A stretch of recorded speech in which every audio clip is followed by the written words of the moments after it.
राजयोगों का प्रभाव कब और कैसे होता है। तो दोस्तों, राजयोग शब्द सुनते ही मन में समृद्धि, यश, पद प्रतिष्ठा और सफलता की छवि उभर आती है। लेकिन ये समझने वाली बात है कि राजयोग जो है केवल योग नहीं है, बल्कि एक संयोग भी है, जिसमें ग्रह, भाव, दशा और व्यक्ति का आत्मबल बहुत महत्वपूर्ण भूमिका निभाते हैं।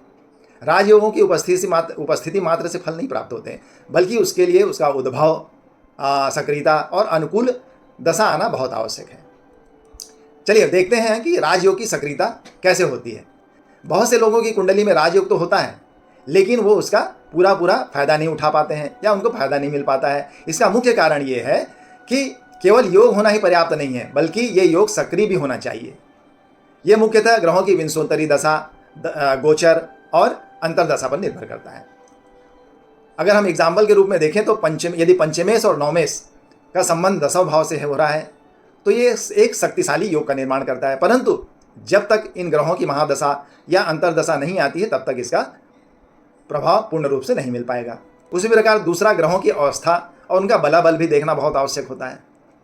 राजयोग देने वाले ग्रह यदि उच्च राशि में बैठे हों, स्वराशि में हों, मित्र राशि में बैठे हों या उनके ऊपर शुभ ग्रहों की दृष्टि हो, तो उसका प्रभाव बहुत तीव्रता से और अनुकूल मिलता है, या उसका प्रभाव 100% मिलता है। लेकिन वहीं अगर ये संबंधित ग्रह नीच राशि में स्थित हो जाएं, शत्रु राशि में स्थित हो जाएं या अस्त हों, तो इनका प्रभाव जो है उतना नहीं मिल पाता है, या इनका परिणाम उतना अच्छा नहीं मिल पाता है या नहीं भी मिलता है। तो ये बहुत ध्यान देने वाली चीज़ है कि ग्रहों की स्थिति बहुत अनुकूल होनी चाहिए।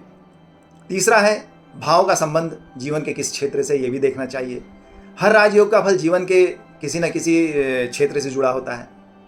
यदि योग दसम भाव में बन रहा है, दसम भाव कर्म का होता है, अगर इसमें यह योग बन रहा है तो कार्य क्षेत्र में सफलता देगा। उसी प्रकार यदि पंचम या नवम भाव में इस योग की उत्पत्ति हो रही है तो व्यक्ति को शिक्षा, बुद्धि या भाग्य के क्षेत्र में उन्नति प्राप्त होगी।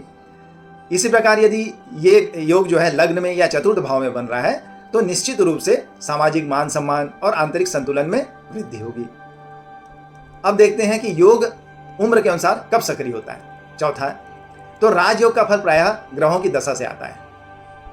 लेकिन यह ध्यान देने योग्य बात है कि कुछ योग बाल्यकाल में सक्रिय होते हैं, फलित होते हैं, कुछ युवावस्था में होते हैं और कुछ वृद्धावस्था में होते हैं। तो इसका निर्णय जो है लग्न, चंद्र और सूर्य की दशा के विचार से किया जा सकता है।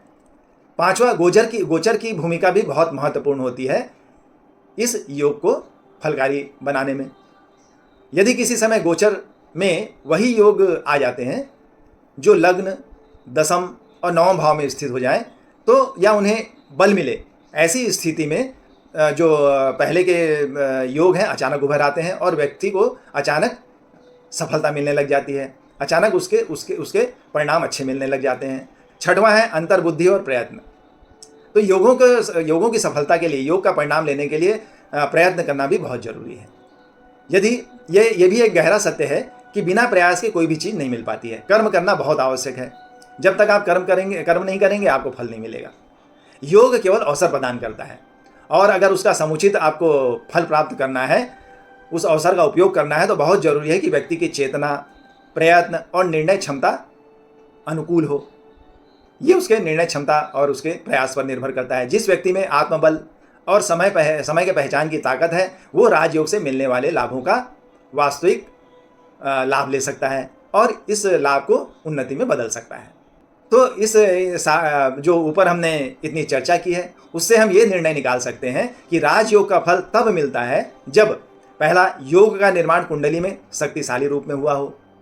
ये योग बन रहा है वो शक्तिशाली रूप में हो, तभी इसका पूरा परिणाम मिल सकता है। दूसरा, ग्रहों की सटीक दशा, अंतरदशा प्रारंभ हो, तभी इसका फल मिलेगा। तीसरा, गोचर के योग को पुष्ट करने वाले संकेत मिल रहे हों। और चौथा है, व्यक्ति स्वयं प्रयत्नशील रहे, प्रयास करे और जागरूक रहे, तभी इसका फल पूरा ले सकता है। तो दोस्तों, राजयोग कोई चमत्कारी मंत्र नहीं है, बल्कि ये एक पॉसिबिलिटी है जो सही समय पर और सही दशा में जागरूक तथा कर्मशील व्यक्ति को प्राप्त होती है, और उसे ये श्रेष्ठ फल प्रदान करती है। आज की वीडियो में इतना ही, और आशा है कि ये वीडियो आपको पसंद आया होगा। साथ ही साथ हम आपसे उम्मीद करते हैं कि आप इसे लाइक करेंगे, शेयर करेंगे और सब्सक्राइब भी करेंगे। तो चलिए आज इतना ही, और इतने इसके बाद हम आपसे विदा लेते हैं। नमस्कार।